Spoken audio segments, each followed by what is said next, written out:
Aujourd'hui, on a organisé une évaluation à mi-parcours pour pouvoir au moins avoir un aperçu sur nos activités et voir est-ce que nous allons atteindre nos objectifs. À travers cette évaluation, nous avons constaté qu'en tout cas, nous sommes sur la bonne voie. Il y a eu des activités de préparation, il y a des activités de mise en œuvre. À travers les activités de mise en œuvre, il y a les trois secteurs. Il y a le secteur de la santé, le secteur des sapeurs-pompiers et le secteur de la sous-brigade d'hygiène. Donc tous ces secteurs-là ont conjugué leurs efforts pour en tout cas produire cette présentation. Et pour ce qui concerne les personnes consultées, au total, pour le secteur de la santé, nous avons eu à consulter 4 510 personnes, tous sexes confondus. Évidemment, il y a plus d'hommes que de femmes parce que le Dakar, il y a plus d'hommes. Et nous avons eu à évacuer du site vers le centre de santé 13 évacuations et du centre de santé vers Tamba 5 évacuations et une évacuation vers Kolda. Donc c'est des évacuations qui sont bien suivies. Pour le moment, l'évolution est favorable. Et chaque année, nous mettons un dispositif qui couvre tous les différents axes qui mènent au Dakar.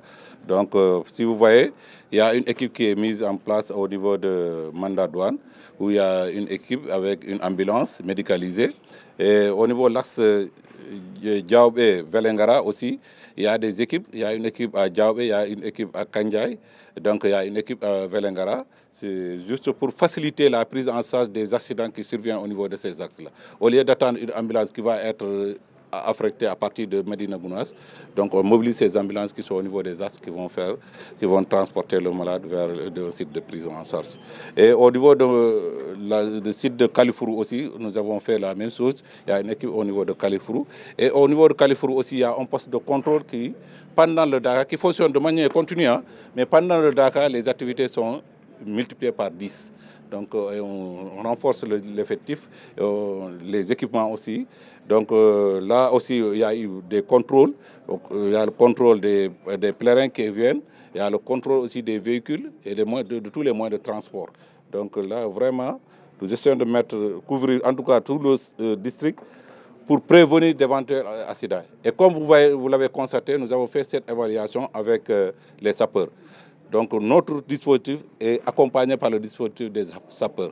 Les sapeurs aussi ont mis en place des ambulances dans ces différents axes-là pour vraiment faciliter la prise en charge des éventuels accidents. On a déployé une centaine d'agents de santé.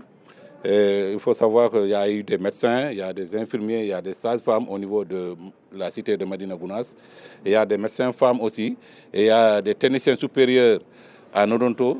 Surtout, il y a des chirurgiens dentistes aussi, il y a des assistants sociaux, parce que au niveau du Dakar, ce n'est pas des maladies organiquement, il y a la fatigue, il y a le stress, donc nous avons pris le soin de mettre des assistants sociaux pour accompagner ces personnes.